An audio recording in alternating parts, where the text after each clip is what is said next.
हाँ, जैसे मैंने कहा कि भाई अशोक के बहुत सारे नाम थे, अशोक के बहुत सारे नाम थे और अलग अलग शिलालेखों से उसके अलग अलग नाम मिलते हैं।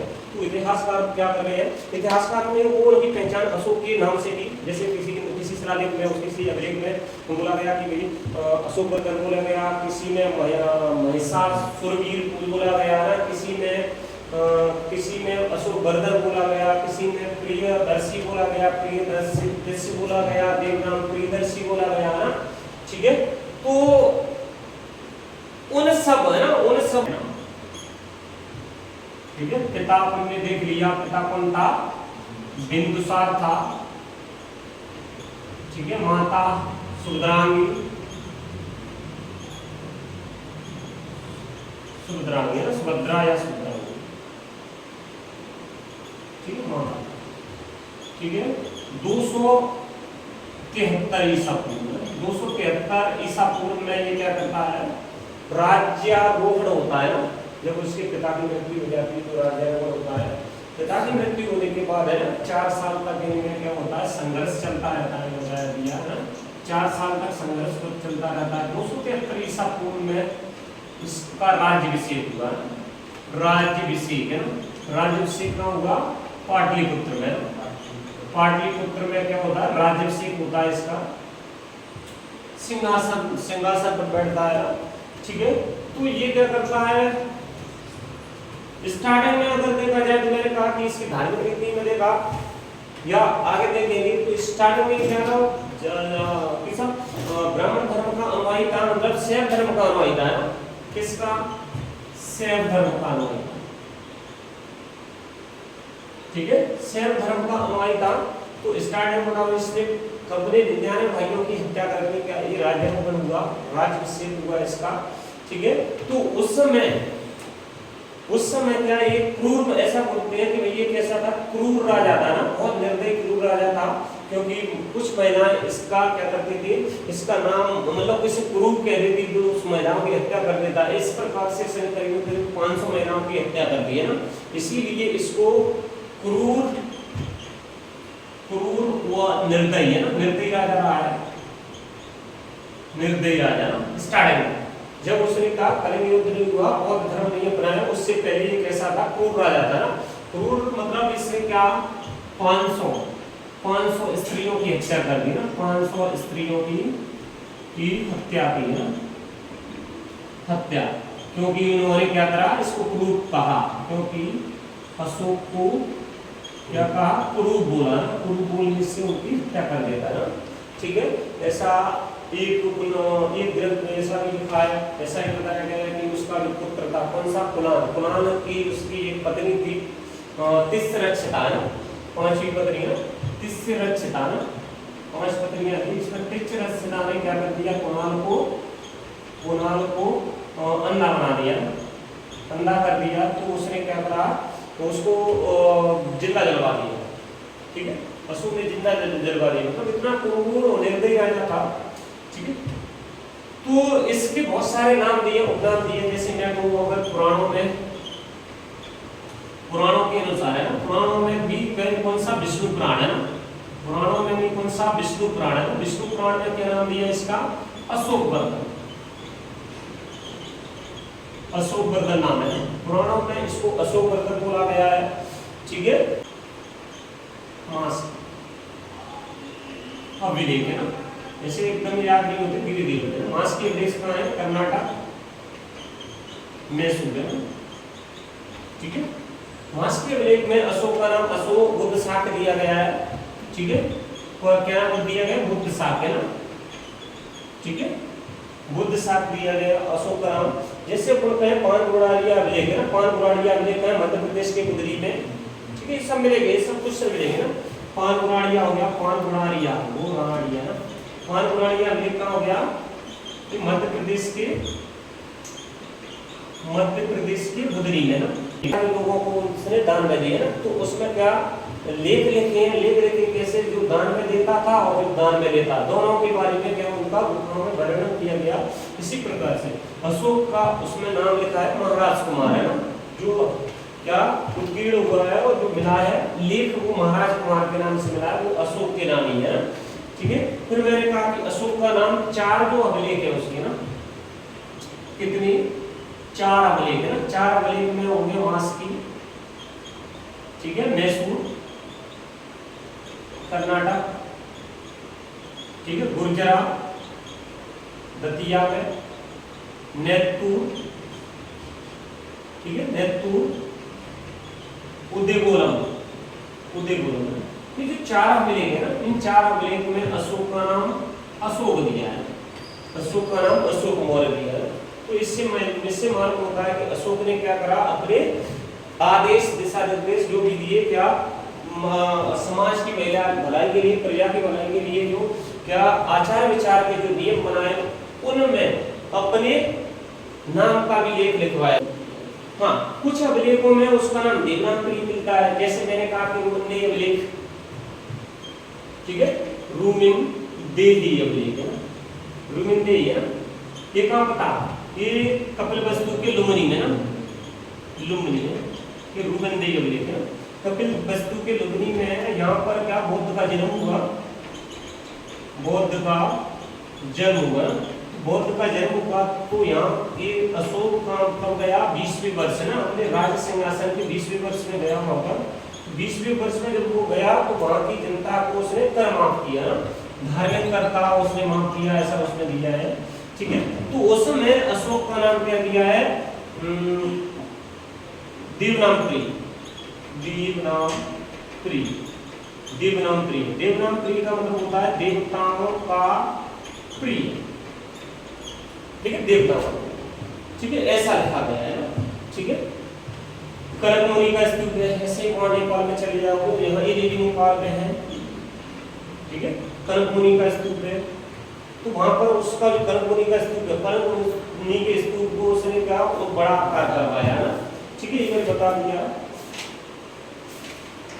ठीक है। तो ये अशोक का नाम है। अशोक का महत्वपूर्ण काम कौन सा होता है, कलिंग के युद्ध से उसको बहुत ज्यादा याद किया जाता है ना, क्योंकि उस समय ये क्या था, बौद्ध धर्म अपना से पहले वो क्रूर राजा था ना, क्रूर राजा था, तो उसने क्या करा, हाँ, उसने क्या करा, उसको जो उड़ीसा के तट पे एक राज्य रहता था, उड़ीसा के दक्षिणी तट पे कलिंग राज्य था ना, तो वहां का शासक, जैसे अपन अशोक के अभिलेख पढ़ते हैं, तो अशोक के अभिलेख में वहां पर शासक का नाम ही बताया, कौन बताया, लेकिन अपन क्या एक अभिलेख है ना, जैसे देखना कलिंगी, ठीक है, कलिंग है। अशोक का राज्याभिषेक कब हुआ बताओ, राज्याभिषेक 269 ईसा पूर्व में होगा, 269 ईसा पूर्व में होगा, तो इसे प्रिय 8वें वर्ष है, 8वें वर्ष है। अशोक के मतलब रह नहीं गया है, क्योंकि वो कलिंग कैसा था, देखें तो कलिंग है, कलिंग, तो कलिंग की राजधानी कोसली, राजधानी कोसली की, उत्तरी केंद्र होता था उसका, उत्तरी केंद्र। दूसरा एक हो गया दक्षिणी केंद्र, जो जोगढ़ है ना, जोगढ़ नाम था दक्षिणी केंद्र का, ये राजधानी है। यहाँ का राजा नंद कुमार है ना, नंद कुमार था ना। कैसे मिलता है इसका, कौन सा अभिलेख है, इसका जो एक अभिलेख है, इस अभिलेख का नाम है, हाँ, ये अशोक का अभिलेख नहीं है एक्चुअली, उसका कलिंग नरेश है, कलिंग नरेश खारगिल है, कलिंग नरेश खारगिल की हाथी गुफा अभिलेख है, हाथी गुफा अभिलेख, एमपी में नहीं, एमपी में है, कलिंग नरेश तो कहाँ, उड़ीसा, ठीक है, उड़ीसा का। तो कलिंग नरेश हाथी गुफा अभिलेख है ना, इस समुद्रगुप्त ने लिखवाया, समुद्रगुप्त है, तो समुद्रगुप्त का जो हाथी गुफा अभिलेख है, तो हाथी गुफा अभिलेख से पता चलता है वहां का राजा कौन था, नंद कुमार वहां का राजा था। अशोक ने इतने भी अभिलेख लिखवाए हैं, जैसे 13वें शिलालेख में उसके कलिंग युद्ध का पूरी तरह वर्णन किया गया है, लेकिन इसमें नंद कुमार के जो राजा कलिंग का जो राजा होता है उसके बारे में अशोक के अभिलेख भी मान हो जाते हैं ना, उसमें भी अशोक के अभिलेख में भी उसका नाम नहीं दिया है।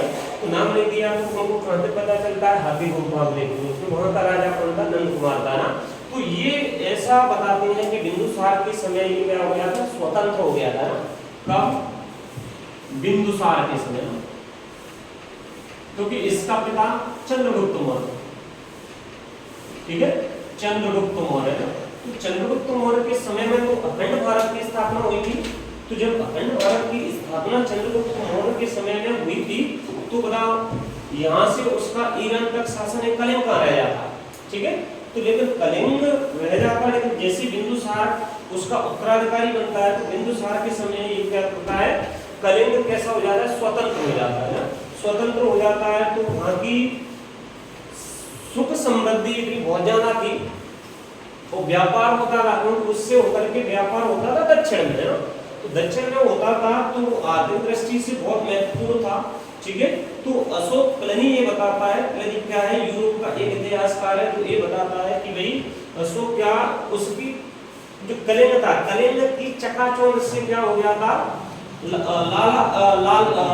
उसे लालच आ गया, उसकी चकाचौंध से लालच आ गया कि भाई मुझे क्या करना है? इस पर आक्रमण करना है। और ये दूसरा, बिंदुसार के समय जब वो अलग हो गया तो बिंदुसार उससे वो भी लेना है, प्रतिशोध भी लेना है ना, ठीक है, प्रतिशोध लेना है। तो उसने क्या करा?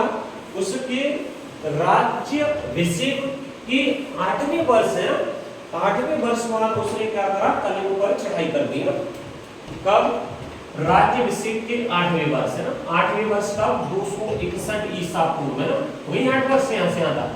8वें वर्ष 261 ईसा पूर्व में उसने क्या करा? वहां पर कलिंग पर चढ़ाई कर दी, कलिंग पर आक्रमण कर दिया, ठीक है, 261 ईसा पूर्व, ठीक है। यहाँ का शासक नंद कुमार। इसकी भी सेना कैसी? सेना शानदार थी। इसकी भी सेना क्या? मजबूत सेना थी। ऐसा बताते हैं कि भाई इसकी जो सेना थी ना, ये स्वतंत्र राज्य था, सैनिक शक्ति से भरपूर था, ठीक है, सैनिक शक्ति से भरपूर था। ऐसा बताते हैं कि इसकी भाई 6000 के हाथी थे, 7000 क्या थे इसमें? गज सेना, गज सेना थी, और 1000 इसकी अश्व सेना थी ना। कितनी मजबूत सेना थी उस समय। और ये जो कलिंग था ना, हाथियों के लिए विख्यात था, हाथियों के लिए विख्यात। तो हाथी सेना बनेगी उससे ना, तो क्या के लिए? हाथियों के लिए विख्यात, विख्यात, ठीक है। तो समझना है क्या थी? 261 ईसा पूर्व में इसने क्या कर दिया? उससे अशोक को क्या करना था? दक्षिण में व्यापार भी करना था, तो व्यापार हुआ था, उसने क्या कर दिया? कलिंग पर चढ़ाई कर दी, 261 ईसा पूर्व में उसको हरा दिया। और उसकी जो राजधानी थी ना तोसली पर अधिकार कर लिया, ठीक है, तोसली पर अधिकार कर लिया। इसमें बताते हैं कि भाई 1 लाख सैनिक क्या मारे गए? 1 लाख लोग इसमें मारे गए ना, और 1.5 लाख लोग क्या हुए? बंदी बना लिए गए, इसमें बंदी बना लिए गए, ठीक है, बंदी गृह में, कारागार में डाल दिए, बंदी गृह में डाल दिए गए ना, बंदी गृह में डाल दिए गए ना। और ये बताते हैं इससे अधिक लोग क्या हो गए? निर्वासित हो गए, ठीक है, निर्वासित हो गए। तो इतना नरसंहार देख करके अशोक का हृदय क्या हुआ? द्रवित होगा। इस हृदय विदारक की पीड़ा से उसने क्या कर दिया? क्या कर दिया? बोले अब युद्ध नहीं करना है, अब जीवन में कभी युद्ध नहीं करना। तो उसने क्या? युद्ध त्यागने की एक नीति अपनाई है ना। तो इस नरसंहार से वो क्या रहता था? अशोक थोड़ा सा कैसा? उदास रहता था। लेकिन होता क्या है? उदास रहता था, जैसे निग्रोध है ना, मैंने कभी बताया नहीं होगा, निग्रोध क्या था? इसके भाई का लड़का है ना, भाई का लड़का है, ठीक है। इसने क्या कहा? बौद्ध धर्म अपना रखा था, कि बौद्ध धर्म अपना रखा था ना। तो ये कैसा था? ये सन्यासी था। ये क्या करता था? ये बहुत प्रसन्न रहता था। तो इसके व्यक्तित्व से क्या हुआ? वो प्रभावित हुआ, व्यक्तित्व है। किसने फिर क्या किया था? आगे चलेंगे, ठीक है। तो वो क्या करता? इसके व्यक्तित्व से प्रभावित था ना। तो वो इससे भाई तुम कैसे कुछ क्यों रहते हो, है ना, बिल्कुल शांत कैसे रहते हो? बोले कि मैंने बौद्ध धर्म अपना लिया ना।